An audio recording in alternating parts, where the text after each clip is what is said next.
Eu saúdo a igreja na paz do Senhor, amém? Irmãos, vamos ficar em pé, né, em reverência à presença do Senhor. E vamos elevar a Deus em oração, pedindo a sua presença, né, neste lugar, para que o Senhor venha nos abençoar, porque Ele é digno de toda honra e todo louvor. Amém? Então vamos orar, pedir a presença do Espírito Santo.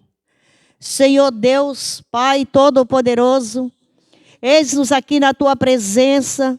Viemos, Senhor Jesus amado, proclamar, Senhor, o Teu santo nome.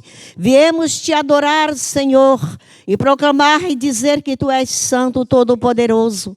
Venha abençoar, Senhor Jesus amado, este culto, Senhor Jesus. Que a Tua presença venha transbordar em nossos corações neste lugar.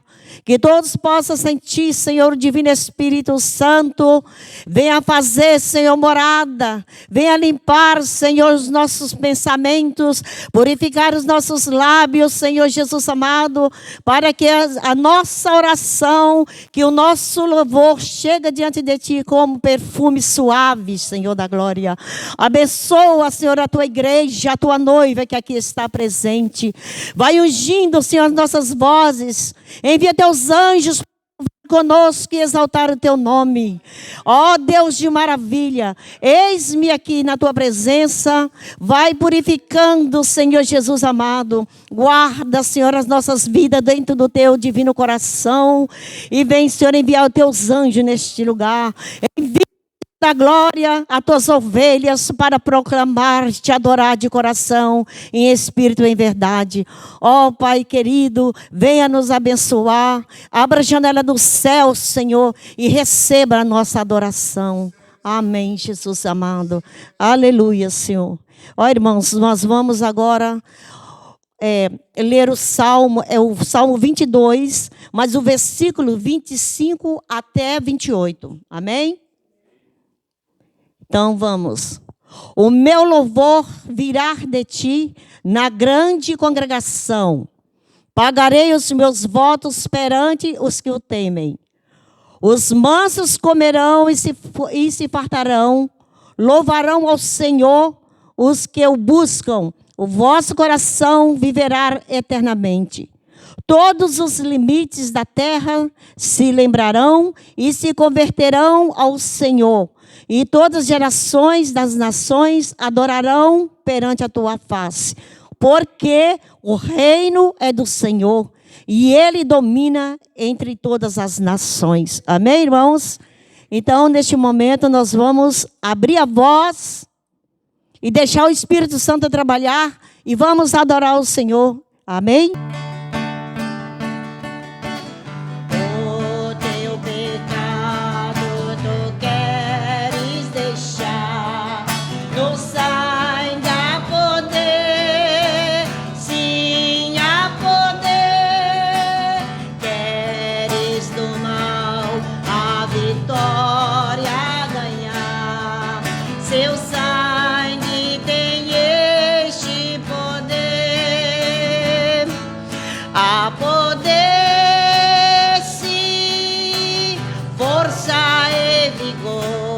Neste sangue de Jesus, há poder sim no bom Salvador. Ó, confia no Cristo da cruz. Queres de Cristo a mensagem levar? No sangue há poder, sim há poder. Queres com os anjos na glória cantar? Seu sangue tem este poder. Há poder, sim, força e vigor neste sangue.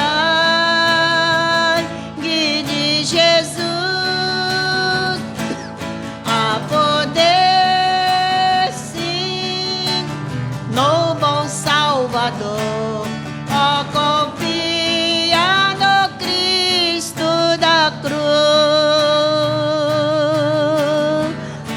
Abra sua Bíblia comigo, nós vamos adorar o Senhor ainda, louvando e adorando ao Senhor com os nossos dízimos e as nossas ofertas. Abra comigo em 2 Coríntios capítulo 9. Nós vamos ler a partir do verso 6.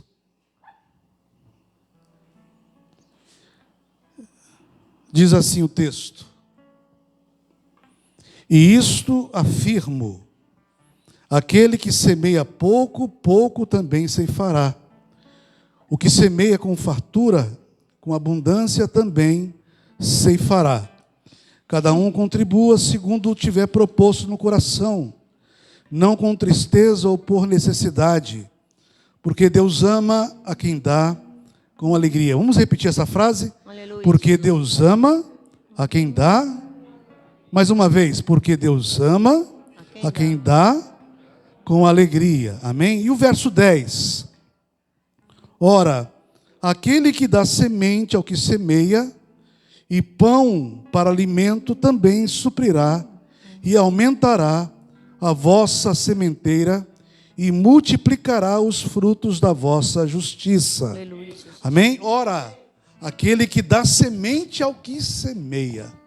Amém? Eu quero agradecer ao meu Deus, porque Ele tem dado semente para que eu possa semear cada vez mais. E é assim que deve ser o povo de Deus. Levante a sua oferta, o seu dízimo. Vamos consagrar ao Senhor agora, separando, consagrando e pedindo também a bênção dEle para a nossa despensa, para a nossa vida, para o nosso trabalho, para a nossa família, para o sustento da nossa casa, para que nunca falte Aleluia. aquilo que precisamos em nossa casa. Amém? Senhor, nós queremos consagrar os nossos dízimos e as nossas ofertas. Queremos, ó Deus, te agradecer porque o Senhor tem nos dado semente. O Senhor tem suprido as nossas necessidades. O Senhor tem sido bom para conosco. O Senhor tem abençoado as nossas dispensas. Ó Deus, abençoa, Deus, o trabalho de nossas mãos. E supra, ó Deus, aqueles que precisam, Senhor, aqueles que estão carentes e que necessitam, Senhor, do socorro do Senhor. E usa a tua igreja para isso. Usa as nossas vidas, ó Deus, para suprir, ó Deus, a vida daqueles que precisam. Ó Deus, levanta a tua igreja. Dá-nos recursos. Dá-nos os suprimentos para socorrer, ó Deus, os teus pequeninos. Em nome de Jesus, Pai, nós consagramos os nossos dízimos e as nossas ofertas em nome de Jesus. Você pode trazer enquanto a irmã Valdete louva ao Senhor. Derramado para Deus me consagrou.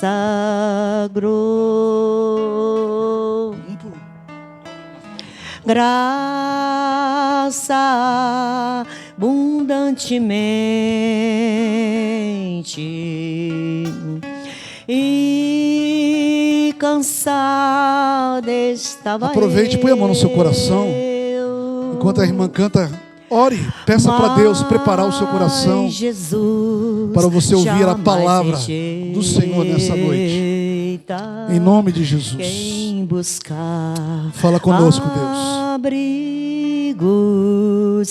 Precisamos da tua instrução.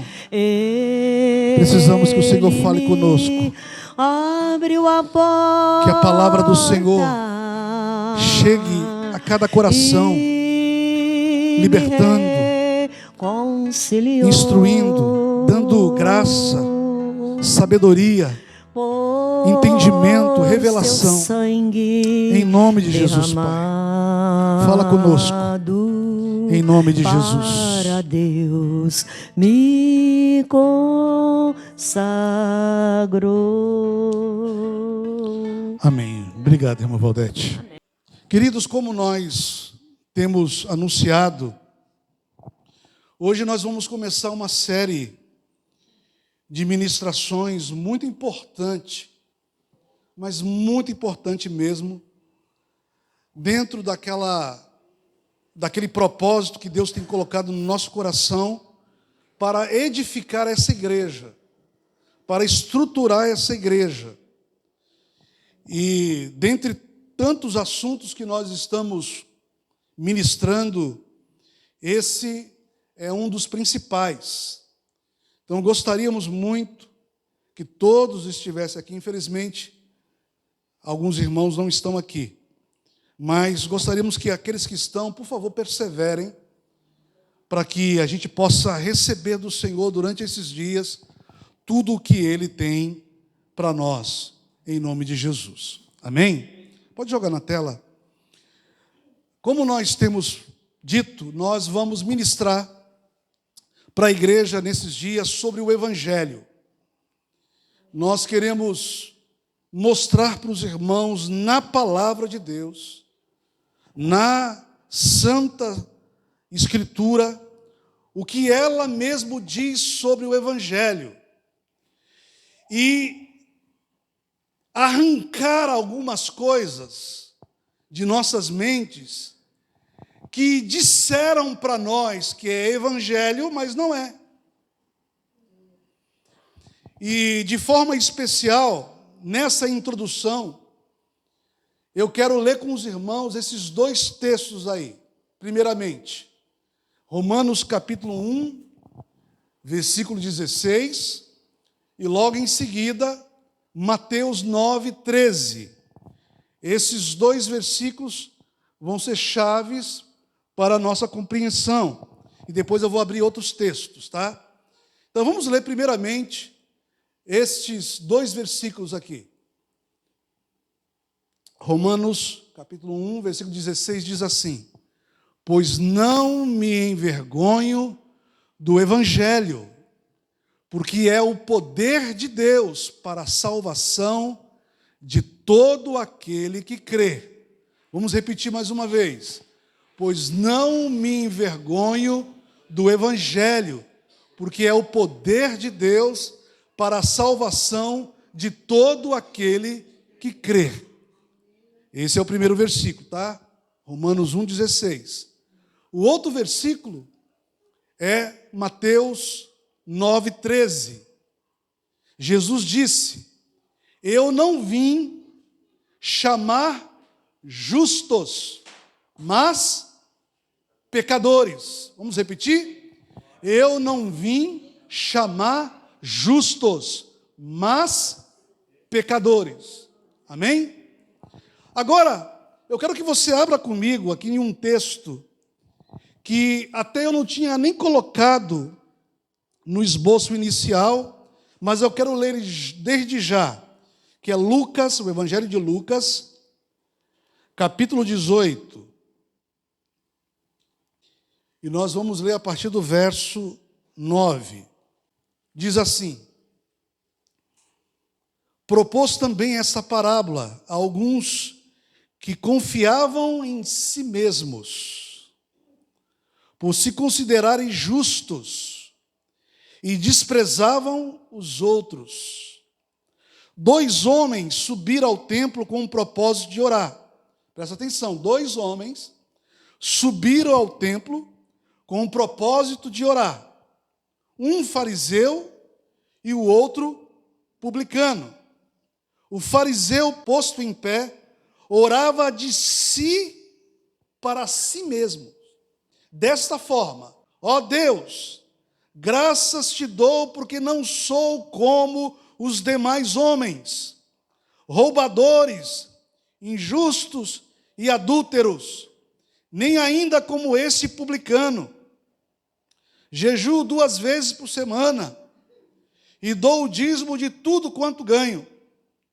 O publicano, estando em pé, longe, não ousava nem ainda levantar os olhos ao céu, mas batia no peito, dizendo: ó Deus, sê propício a mim, pecador.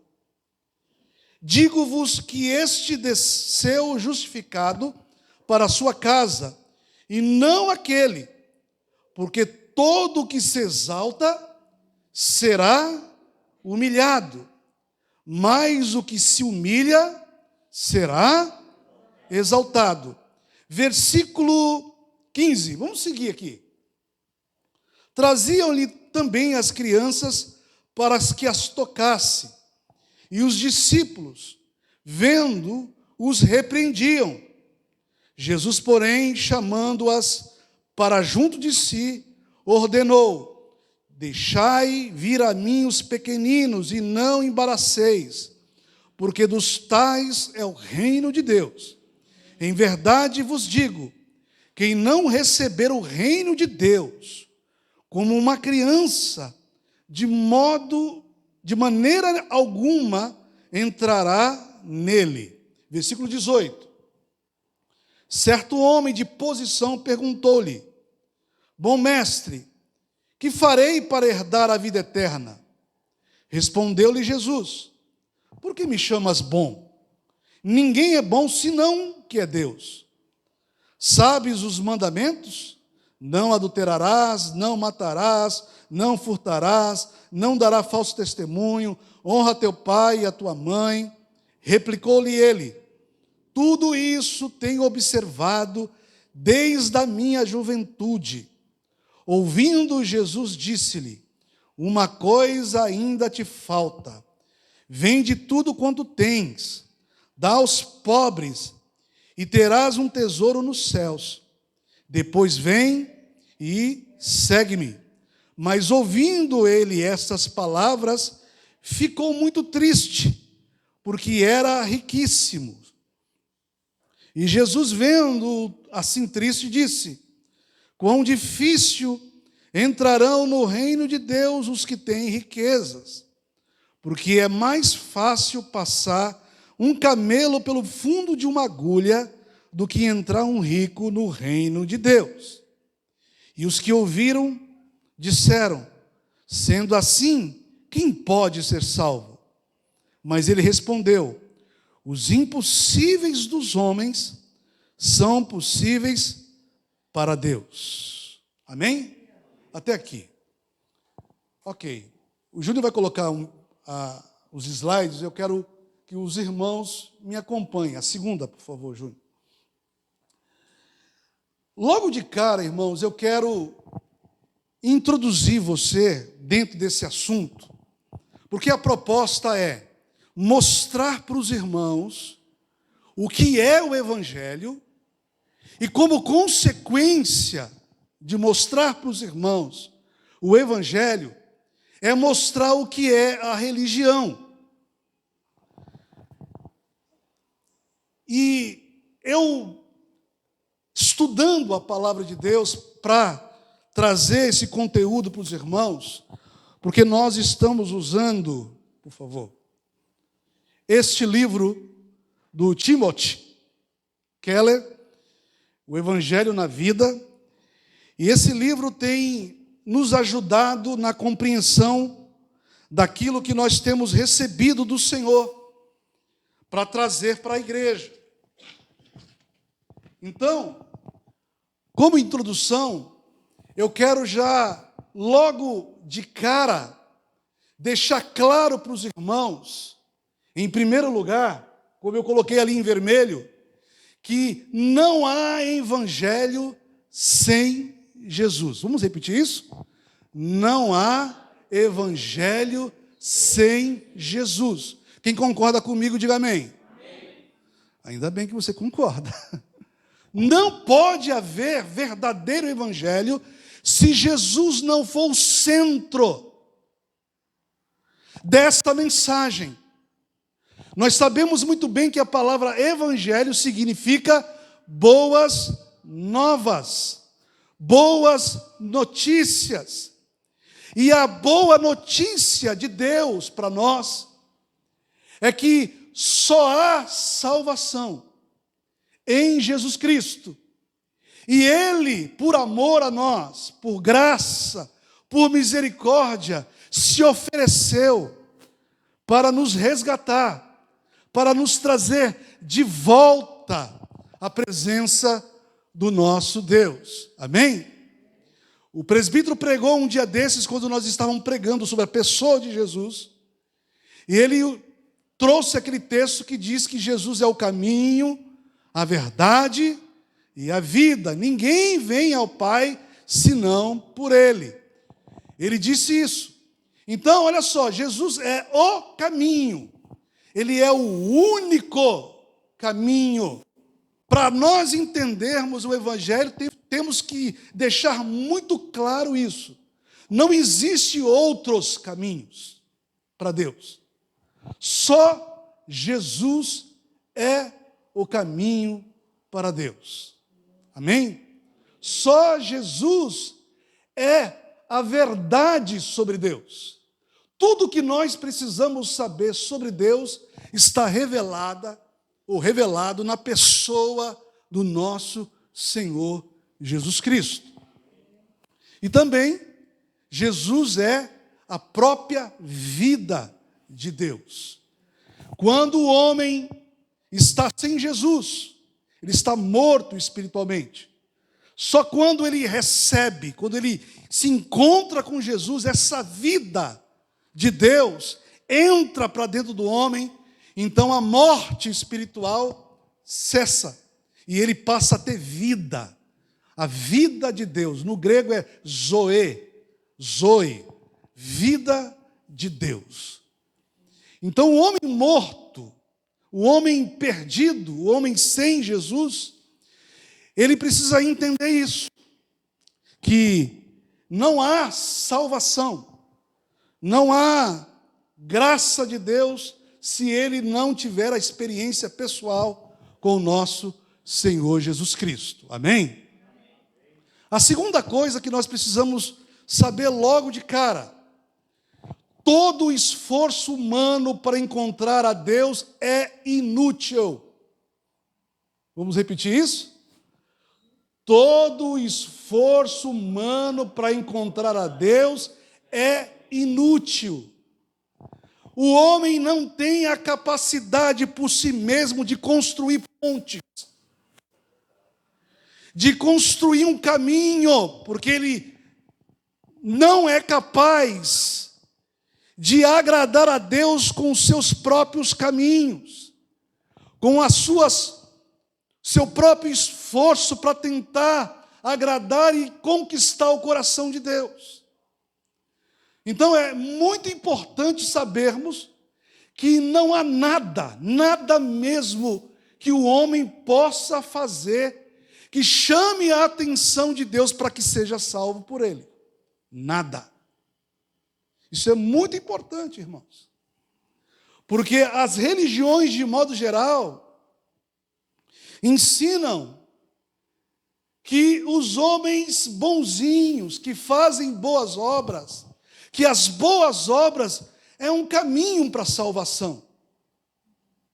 E a Bíblia deixa muito claro que não, que nós somos salvos pela graça e não por obras. E não por obras. Então, essa afirmação tem que encontrar espaço no nosso coração. Ok? Todo esforço humano para encontrar a Deus é inútil, pois, no caso do Evangelho, é Deus que busca o homem. Não é o homem que busca Deus. É Deus que busca o homem. Porque quando o homem está sem Deus, ele está cego. Ele está morto espiritualmente. Morto não tem reação. Morto não enxerga. Morto não clama por socorro. Morto não tem reação nenhuma porque está morto. O que acontece é Deus, por misericórdia e graça, que vai ao encontro desse homem morto, que significa separação de Deus, tá? É isso que significa morte espiritual, que o homem está separado de Deus. Então o homem que está morto espiritualmente, que está separado de Deus, ele não tem como por si mesmo ir até Deus. Então Deus é que cria o caminho, que cria as condições para que o homem encontre com Ele. É Deus que estende a mão, é Deus que vai até o homem, não é o homem que vem até Deus. E Jesus é essa resposta de Deus para o homem, em busca do homem para trazê-lo para si. Isso é muito importante, porque há ensino por aí que o homem precisa buscar a Deus para ser salvo. Não é assim. É Deus que busca o homem para que o homem seja salvo. Quando o homem busca a Deus e pensa que encontrou a Deus pelo seu próprio esforço, ele não encontrou o Evangelho, ele encontrou uma religião. Isso que ele está dizendo não partiu de uma ação, de uma ação de Deus no coração dele que mostrou para ele quem ele é. E quando Deus age com poder no nosso coração, mostrando que nós somos, o que ele mostra para nós? Que nós somos pecadores, que nós estamos mortos espiritualmente. E aí então ele gera em nós um verdadeiro arrependimento. É o que eu coloquei ali. Toda vez que o Evangelho chega para alguém, há arrependimento. Quantas pessoas você conhece? Olhe para mim aqui. Quantas pessoas você conhece que frequenta a igreja evangélica, mas que continua sendo a mesma pessoa de sempre? Quantas pessoas você conhece assim? Todo mundo conhece alguém que frequenta a igreja, que diz que é de Jesus, mas não tem a vida de Jesus nele, porque ele continua sendo o que sempre foi. Ele continua sendo o homem morto que ele sempre foi. Preso no pecado. Ele não consegue vencer o vício. Ele não consegue vencer o pecado da prostituição. Ele não consegue vencer o orgulho próprio. Ele não consegue porque ele está se esforçando para agradar a Deus. Ele está criando o seu próprio caminho para chegar até Deus. E ele nunca vai conseguir. Nunca. Por isso que as nossas igrejas estão cheias de gente religiosa, que está se esforçando o tempo todo para agradar a Deus, pelo seu próprio caminho, pelo seu próprio esforço. E ele nunca vai conseguir agradar a Deus com o seu próprio esforço. Nunca. Mas quando o Evangelho chega no coração de um homem, e mostra para ele que ele é pecador, ele é miserável, ele está destinado à perdição eterna, então ele não bate no peito e diz: Senhor, olha, mas eu estou indo para a igreja. Eu agora visto igual os crentes, eu me visto igual os crentes agora. Eu carrego o livro preto debaixo do braço. Eu canto os hinos da igreja. Sim, esse é um bom religioso. E um religioso evangélico. Nós estamos cheios de religiosos evangélicos. Cheios. Nossas igrejas estão cheias. Mas as nossas igrejas, poucos irmãos tiveram uma experiência verdadeira de Deus no seu coração, de mostrar para ele quem ele é, e ele se render, se jogar aos pés de Jesus e dizer: Senhor, se o Senhor não fizer algo aqui em mim, eu vou continuar perdido mesmo dentro da igreja. Eu preciso que o Senhor me dê nova vida em Cristo Jesus. Me faça nascer de novo. Me faça ter uma experiência de encontrar contigo a ponto de não mais viver para mim mesmo, mas viver para ti. Por isso, que toda vez que o verdadeiro evangelho chega com arrependimento. O texto que nós lemos aqui em Lucas mostra exatamente esse exemplo. Mostra, aqui no verso 9, que a parábola que Jesus propôs de 2 homens que subiram ao templo com o propósito de orar. Os 2 foram ao templo para orar. Mas eu não sei se você viu como é a oração do primeiro. Esse primeiro é o religioso. Ele vai ao lugar da oração, como aquele que alcançou o evangelho também vai no lugar da oração. Mas veja só a diferença. Então diz o texto que, posto em pé, orava de si para si mesmo dessa forma. Aqui revela que ele não conhecia o verdadeiro Deus. Olha a oração dele.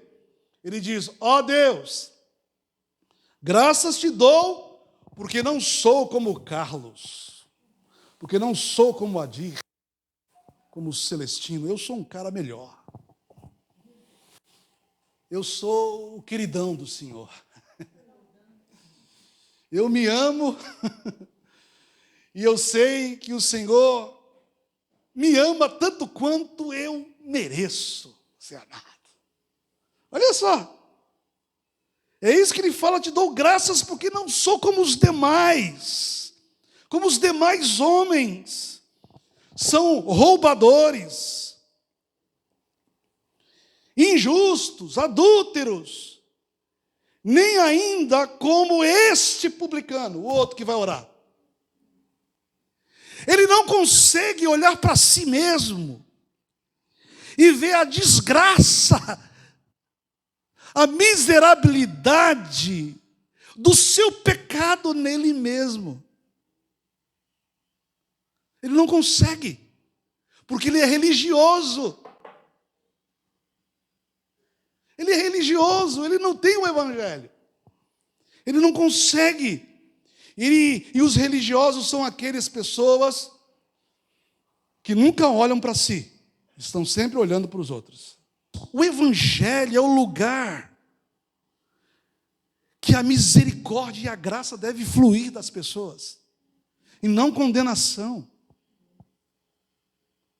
No evangelho, aqueles que foram perdoados, aqueles que receberam a graça, precisam olhar para os outros desejando que sejam perdoados e recebam graça.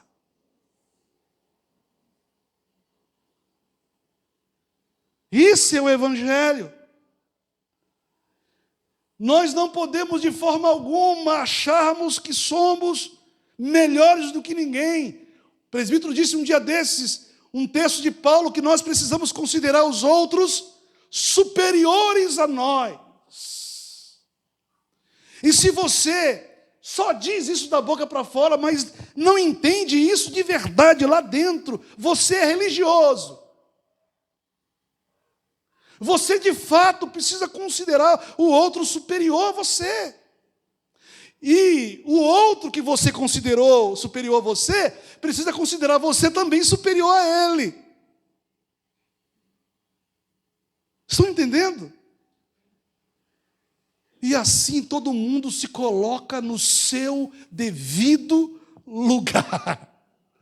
Lá, de joelho, prostrado, quebrantado, aflito, desejando essa visitação de Deus na vida.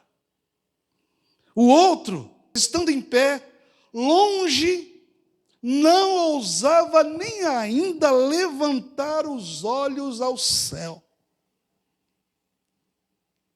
Olha a diferença do comportamento, do coração.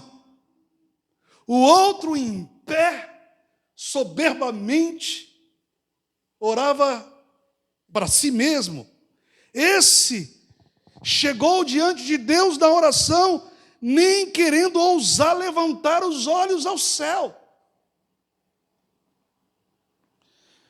mas batia no peito, desesperado, dizendo: ó Deus, se propício a mim, pecador. Esse reconheceu: eu sou pecador. Aí o texto diz: digo-vos que esse desceu justificado para a sua casa, e não aquele. Aí ele explica: porque todo o que se exalta será humilhado, mas o que se humilha será exaltado. Toda vez que o evangelho chega para alguém, a pessoa reconhece que é pecador, como esse homem aqui. Como esse homem, Deus o exalta. Os versículos seguintes fala das crianças, lembra? Diz o texto que havia algumas crianças por ali, os discípulos quiseram repreender. E Jesus disse e ordenou: deixai vir a mim os pequeninos e não embaraceis, porque dos tais é o reino de Deus. Em verdade vos digo, quem não receber o reino de Deus como uma criança, de maneira alguma entrará nele. Aqui Jesus não está dizendo diferente do que estou dizendo sobre se humilhar. Está dizendo que a criança, a sua natureza, ela é singela, ela é inocente, ela não tem noção do que é certo, do que é errado. Ela precisa de alguém para orientá-la. Precisa de alguém para mostrar o caminho para ela. E assim deve ser cada um de nós. Termos esse coração inocente, dispostos a aprender com quem quer Deus colocar diante de nós para nos instruir. O irmão Pedro estava falando para a gente hoje: pastor, o homem precisa aprender a ouvir, né, irmão Pedro? Precisa. Porque às vezes o pastor ou a liderança dá um conselho e a pessoa fica resistindo ao conselho. Resistindo. Tenha um coração como de uma criança. Porque senão o evangelho não é para esse coração.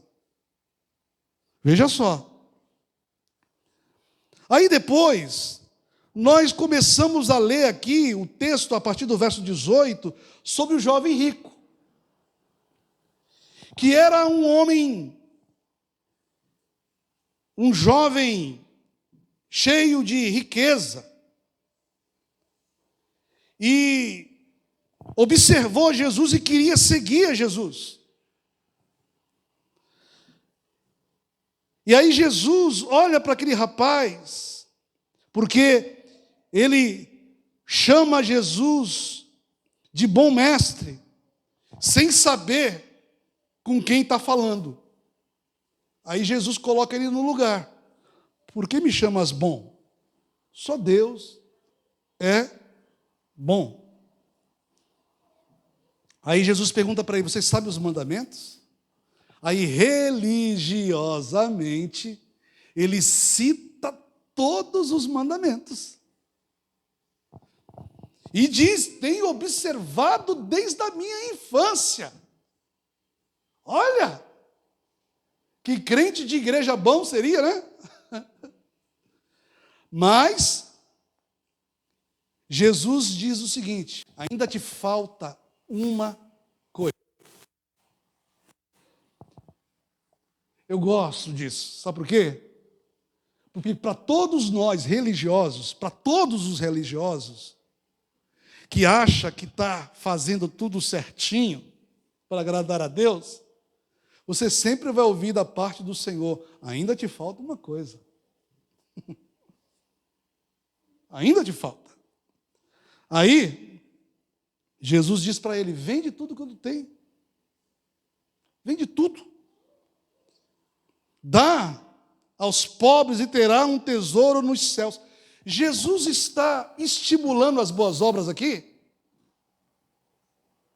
Parece que sim. Mas não. Jesus não está estimulando as boas obras. Jesus está mostrando para esse homem religioso, tá? Que esse homem não é capaz de se humilhar e de fazer tudo o que Deus chamar para fazer. No caso dele, eram as riquezas. No caso da mulher samaritana, eram os seus amantes. No caso de alguém aqui, pode ser uma outra coisa: um carro, um filho, um marido, uma esposa, uma família inteira. Jesus não está estimulando as boas obras. Jesus está falando que o religioso não é capaz de se render a ele. Aí Jesus mexe lá naquilo que é mais valoroso para o religioso. Seja o que for. Para o caso dele aqui, as riquezas. Aí diz o texto que, ouvindo ele essas palavras, ficou muito triste, porque era muito rico. Agora, olha só a continuação. E Jesus, vendo assim triste, versículo 24, disse: quão dificilmente entrarão no reino de Deus os que têm riquezas. Agora troque aqui o termo riquezas por valores, ok? Valores. Dificilmente alguém entrará no reino de Deus se ele tiver valores. Qual é o seu valor? É um filho? Você chega a dizer: eu não consigo viver sem o meu filho. Ou a esposa, o esposo. Ou a casa. Ou a poupança. O que você diz que sem isso eu não consigo viver? Esse é o seu maior valor. E o Evangelho, quando entra no coração de alguém, ele requer que você entregue todos os teus valores. Que você se humilhe a ponto de dizer: Senhor, isso que eu tenho de mais precioso na vida é teu agora. Estão entendendo? Senhor, se isso para mim é o mais valoroso, eu renuncio a isso. Porque para mim, a partir de agora que o Evangelho entrou em mim, o meu maior valor é o Senhor. Estão entendendo? Aí nós começamos a olhar para a igreja de modo geral e ver quantas pessoas religiosas nós encontramos. Porque elas dão tudo, fazem de tudo por seus valores. E esquecemos do texto que diz: buscai em primeiro lugar o reino de Deus. Buscai, pois, em primeiro lugar o reino de Deus, e as demais coisas vos serão acrescentadas. Amém? Olha só. Aí o texto diz o seguinte: e os que ouviram disseram: sendo assim, Senhor, quem pode ser salvo? Aí Jesus diz: os impossíveis dos homens são possíveis para Deus. Está vendo como que usa esse versículo fora do seu contexto, né? O pessoal usa esse versículo para dizer: olha, tudo que é impossível para mim é possível para Deus. É o contrário, está dizendo que aquilo que é impossível para o homem fazer o seu próprio caminho para tentar alcançar a salvação, o evangelho de Deus pelos seus próprios caminhos, é impossível. Mas é possível quando Deus age em busca do homem. E aí vai quebrando o homem, vai mostrando quem ele é, vai mostrando tudo que ele precisa entregar e colocar diante de Deus. Todos os seus valores, tudo o que ele acha importante, precisa colocar diante de Deus. E aí é possível. O impossível, na verdade, acontece. Deus ressuscita o coração morto, o coração perdido, o coração que está distante de Deus. Amém? Irmãos, é tão importante essa introdução, a gente entender o que o Evangelho propõe. O Evangelho propõe uma vida quebrantada, um espírito humilde. O Evangelho nos convida a nos humilharmos diante de Deus. A religião não. A religião te convida à felicidade. Você quer ser feliz? Venha. Venha aqui, nós prometemos para você felicidade. É só você fazer tal coisa que você vai receber tal coisa. E o espírito do Evangelho não é este. O espírito do Evangelho nunca é auxiliar o ego do homem. O homem precisa se render. O homem precisa confessar a sua miserabilidade diante de Deus. Confessar o seu pecado e viver quebrantadamente da presença do Senhor. Aí Deus tem espaço no coração deste. Lá no Salmo 51 diz, verso 17, um coração quebrantado e contrito, o Senhor não desprezará. Amém? Nós estamos começando, isso aqui é só a introdução, nós nem entramos no livro ainda. Vamos ver se eu consigo entrar no livro semana que vem, mas eu quero devagar com os irmãos, porque eu quero que os irmãos compreendam isso. Aliás, uma coisa muito importante, que talvez você não saiba. Você sabia que não existe nenhum versículo no Novo Testamento que diz que se eu confessar Jesus como meu Salvador, eu sou salvo? Você sabia disso? Quem não sabia disso? Quem sabia disso? Quem não sabia disso? Então você, eu não entendi. Quem não sabia, levanta a mão. Agora sim, agora entendi. Não existe nenhum versículo que diz, se eu confessar Jesus como meu Salvador, eu serei salvo. E qual é a maioria das vezes que nós ouvimos um apelo? O que nós ouvimos? Quem quer aceitar Jesus como seu Salvador? Levanta a mão aí.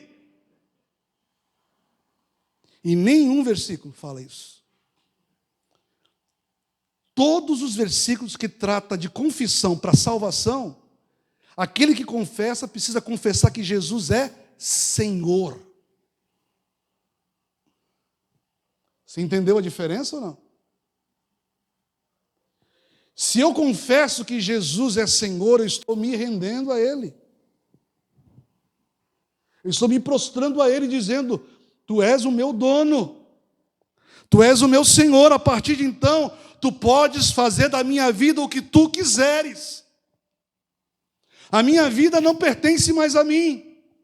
Na verdade, nunca pertenceu, né? Ou pertenceu ao pecado, ou pertence a Jesus. Então, a partir de agora, eu reconheço. Porque quando eu recebo o Evangelho, eu recebo liberdade. Só sou livre de verdade quando eu recebo o Evangelho. E quando eu sou livre pelo Evangelho, eu digo: eu me rendo a Ti, faça da minha vida o que Tu quiseres. Está entendendo? Exercício para os irmãos: procure na Bíblia. Procure no Novo Testamento. Se tem algum versículo que fala que se eu confessar Jesus como Salvador, eu sou salvo. Não existe, irmãos. Todos os versículos nos levam a confessar que Jesus é o Senhor. Só um exemplo, Romanos, abram lá, quero mostrar para você. Romanos capítulo 10, se não me engano.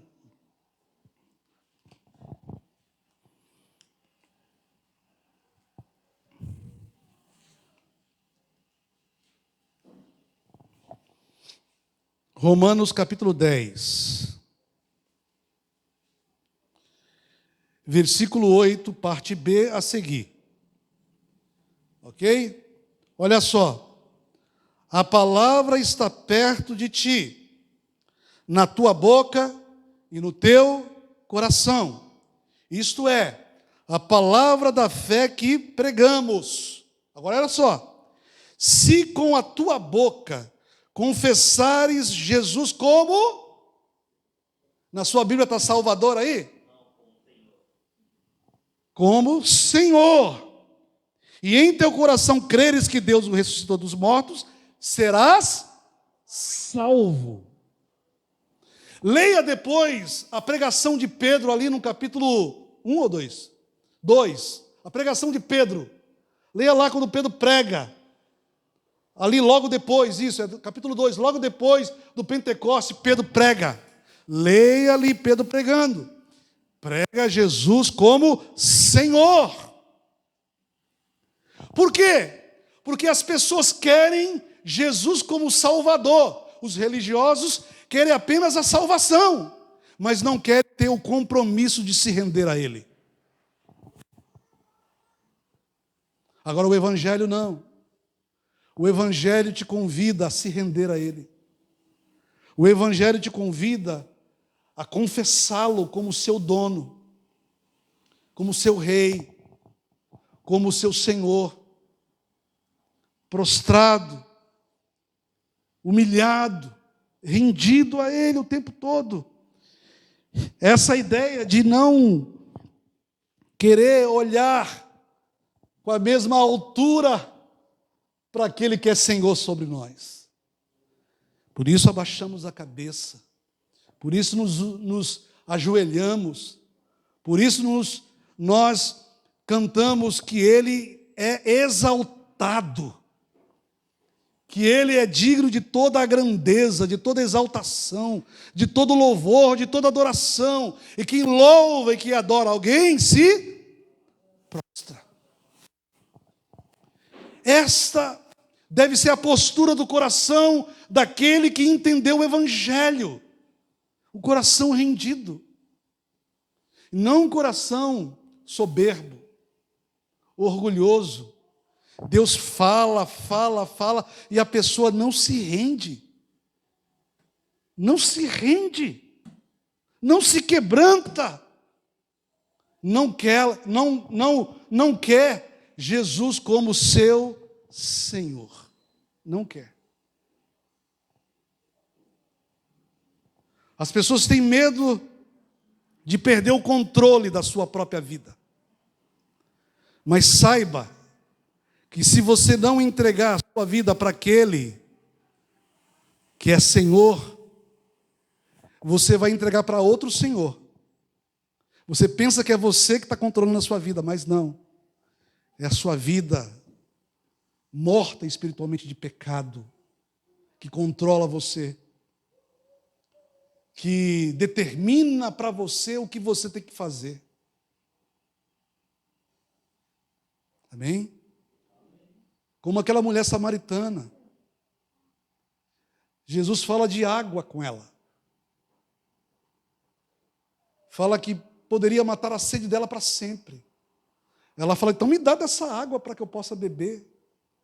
Aí parece que Jesus muda de assunto, já viu lá? Vai e chama o teu marido. Chama ele. Ela, eu não tenho marido.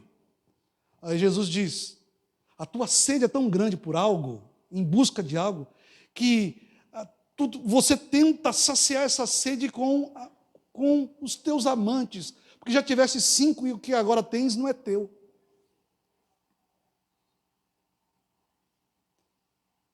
E Jesus, então, ministra naquele coração, aquela mulher se rende para ele. Então, assim é. Cada um de nós carregamos valores que precisamos nos render e entregar tudo aos pés de Jesus. Porque senão nós não temos o Evangelho. Nós temos a religião evangélica, não o Evangelho. Só um detalhe aqui. No Evangelho você entrega tudo, mas nunca houve um pastor pedindo para você entregar tudo aqui. Entendeu o trocadilho aqui? Porque você faz por amor, você contribui por amor, você ajuda alguém por amor, você apoia o irmão por amor, porque você se submete ao teu Senhor. E nunca porque o pastor falou assim, olha, se você der tanto, você vai ganhar tanto. Isso aí instiga a soberba no coração e não a humildade, irmãos. Os testemunhos que a gente ouve por aí. Eu não tinha nada, eu fiz a fogueira santa, eu fiz a campanha de 7 não sei o quê, eu fiz e agora eu tenho tudo, eu tenho um carrão, eu tenho um carro, irmãos, o melhor carro que eu poderia ter, eu tenho uma casa melhor. Já viu isso? Irmãos do céu, isso não é o Evangelho. Aqueles que têm, que recebem bênçãos do Senhor, eles não ficam propagando com a boca cheia de arrogância os seus bens, mas ele procura os necessitados para compartilhar um pouco com aqueles que necessitam. Eu fiquei muito... Tu estava me dizendo que, pastor, eu tenho orado para Deus, Deus nos dá prosperidade financeira. Aí eu esperei, né? Ele conclui. Porque, pastor, nós precisamos entrar nesses buracos onde essas igrejas desse tipo não entram, para a gente construir uma casa melhor para as pessoas, para a gente dar uma vida melhor para essas pessoas, e a gente ainda ficar no anonimato, a gente pedir para que não fale que foi a gente que fez. Falei, oh Deus, esse é o Evangelho que eu quero. Esse é o Evangelho. Mas a gente faz alguma coisa... E a gente faz um culto especial e traz os políticos ainda. Os políticos vêm para participar. Porque nós fizemos alguma coisa. E os políticos querem sair na foto. E a gente fica todo honrado do lado dos políticos. Isso é religião. Isso não é Evangelho. Isso não é o Evangelho. Amém? Por favor, semana que vem nós vamos entrar no livro. Eu queria que você estivesse aqui. Você vai ser abençoado, eu te digo. Você vai ser abençoado em compreender o que nós estamos propondo em ministrar. Vamos ficar em pé? Eu gostaria de pedir que você colocasse a mão no seu coração. Irmão Valdete, vem cá.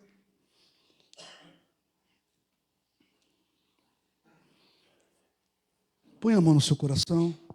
Eu quero ser, Senhor amado, Senhor amado, como um vaso nas mãos do oleiro, como um vaso vaso nas mãos do oleiro. Quebra minha vida e faze-a de novo. Quebra minha vida e o faças de novo. Eu quero ser, Senhor amado. Eu quero ser. Eu quero ser um vaso novo. Mais uma vez, eu quero ser. Eu quero ser, Senhor amado, como vaso nas mãos do oleiro. Quebra minha vida e o faças de novo. Eu quero ser, eu quero ser. Eu quero ser. Eu quero ser. Eu quero ser um vaso novo. Um vaso novo. Agora só você aí em silêncio. Se essa palavra tocou em você, diga para Deus, aí em silêncio no seu coração. Diga para Deus, se humilhe. Diga que você precisa dele. Diga que quer Ele como seu Senhor. Seu Senhor. Se prostre. Se renda. Se entregue. Sem medo. Ele é a melhor pessoa que nós podemos confiar. Que podemos entregar tudo. Tudo. O nosso desejo do coração, seja o que for, seja o nosso futuro, seja as decisões, entregue para Ele.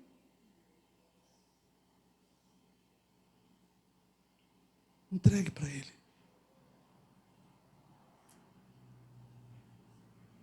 Se humilhe diante dEle. Se humilhe.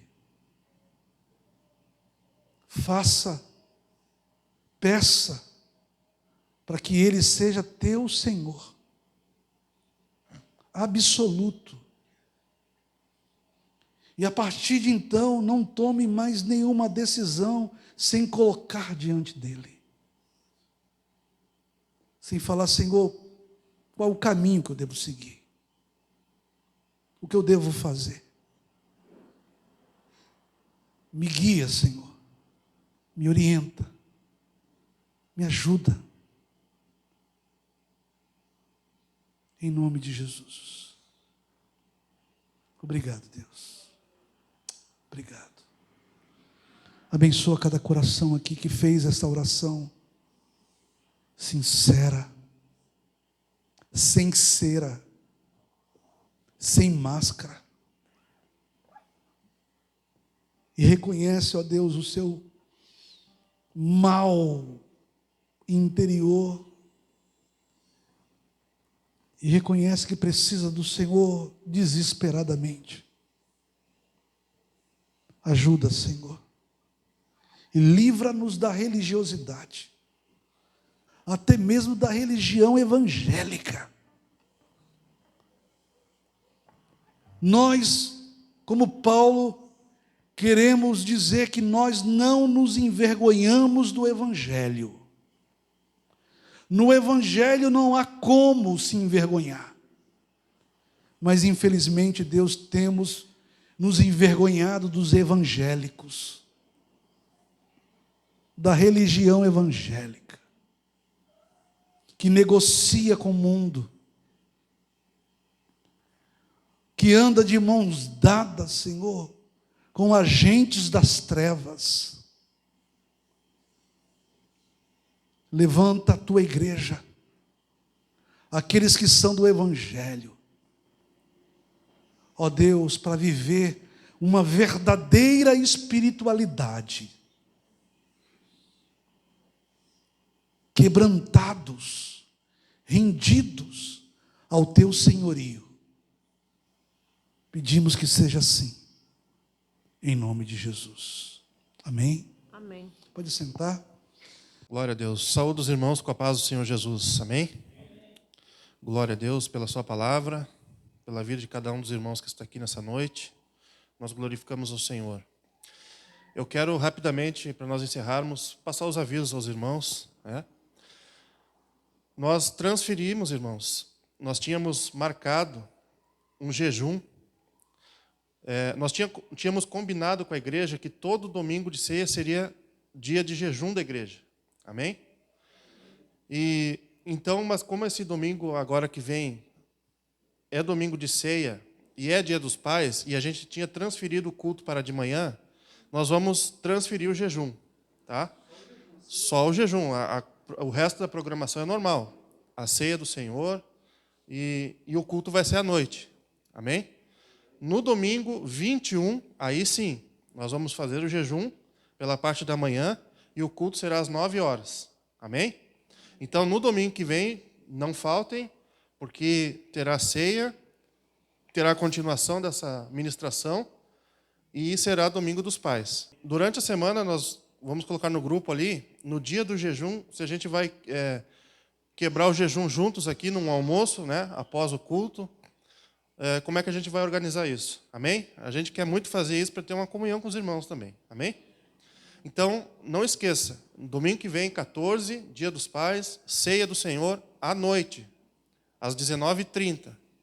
Tá? E domingo 21, aí sim, não terá culto à noite, terá pela parte da manhã, às 9 horas da manhã, jejum das 9 ao meio-dia.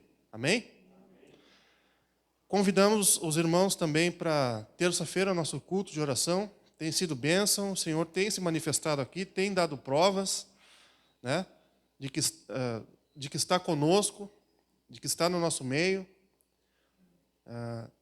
Aos irmãos que não estavam aqui, ou que não ouviram esse testemunho, numa terça-feira de oração, estávamos aqui entre 6 irmãos, e parou um carro de uma senhora estranha, que eu nunca tinha visto na frente ali, ela entrou, assistiu a mensagem, e quando eu terminei de pregar, eu desci e fui cumprimentar. E ela disse o seguinte: eu congrego em tal lugar, e eu queria muito, eu fiz uma prova com Deus, eu queria muito que Deus falasse comigo, mas eu não queria que fosse na minha congregação. Talvez lá os irmãos conheçam mais a vida dela e ela ficaria em dúvida. Então eu pedi que o Senhor me trouxesse a uma igreja que Ele falasse comigo. E quando eu entrei no meu carro, eu simplesmente saí. O Senhor foi direcionando, quando eu vi a porta, o Senhor disse: é aqui. Aí eu desci, olhei assim, mas tinha só 6 irmãos, ela disse. Aí eu entrei, quando eu coloquei o pé na porta, eu senti um calor muito grande, um calor muito especial. E aí eu sentei e a pregação foi inteirinha para mim. O Senhor falou comigo. Então, irmãos, isso significa que Deus está no nosso meio e que o culto de oração é muito importante para nós. Então, venha dobrar os joelhos, venha somar nesse grande exército de soldados de Jesus, orando uns pelos outros, pelas causas que nós temos levantado aqui, pelo ministério, isso tudo é muito importante. Amém? Então, os irmãos estão convidados. Nós estamos entrando em férias, os adultos, da escola bíblica. Amém? Então, quinta-feira, para os adultos não tem. As crianças vão continuar. Amém? Nós vamos estar em férias apenas com os adultos. Nós vimos alguma coisa das doutrinas, o pastor está dando doutrinas cristãs, e nós terminamos com os irmãos a parte do Antigo Testamento, o panorama bíblico. Quando nós regressarmos, nós vamos entrar no Novo Testamento, livro por livro, vendo datas, autores, resumo de cada livro da Bíblia. Amém? Isso é muito importante para a igreja. Então, quando nós retornarmos, esperamos que os irmãos em massa compareçam. Amém? Porque nós precisamos crescer em conhecimento, como diz a palavra do Senhor. Então, quinta-feira agora, as crianças, quem tem criança aqui pode trazer. Amém? Eu e minha esposa vamos estar viajando, mas o pastor vai estar aí, né? Ele vai assumir o lugar da minha esposa ali. Porque a pastora também não está, né? Então agora ele vai cruzar e vai cabecear ao mesmo tempo. Mas depois a gente retoma tudo. Amém, irmãos? E domingo, então, Dia dos Pais, Ceia do Senhor, às 19h30. Todos convidados. Vamos ficar em pé, vamos orar. Vamos agradecer ao Senhor por essa oportunidade que Ele nos deu. O privilégio de ouvir o Evangelho, né? A gente sabe que tem países aí que os irmãos arriscam o pescoço para ouvir uma palavra como essa. Então, vamos agradecer a Deus. Amado e poderoso Deus, nós te louvamos, te glorificamos pela tua palavra e nós te louvamos também pela presença de cada irmão neste lugar. Sabemos que o Senhor trouxe cada um deles. Foi o Senhor que colocou o desejo no coração, vontade. O Senhor que convenceu eles a estarem aqui, Senhor. Foram as tuas cordas de amor que puxaram eles. Em nome de Jesus Cristo, nós queremos que essa palavra venha surtir efeito no nosso coração. Em nome de Jesus, aqueles que já conhecem o Evangelho, que renove as alegrias. Aqueles que ainda não conhecem, que ainda não se renderam, que possam finalmente abrir o coração ao Senhor, em nome de Jesus. Nós te agradecemos por esta oportunidade de estarmos reunidos aqui como igreja do Senhor, como teu povo. E principalmente, amado Deus, pela tua presença neste lugar. Nós te agradecemos por todas essas coisas. Te pedimos agora que nos dê um resto de noite abençoado em nossos lares. Nos dê uma semana abençoada, em nome de Jesus. E que o amor de Deus, a graça do nosso Senhor Jesus Cristo, as consolações e as unções do Espírito Santo do Senhor esteja com toda a tua igreja até a tua volta. Amém e amém. Que Deus abençoe a todos em nome de Jesus.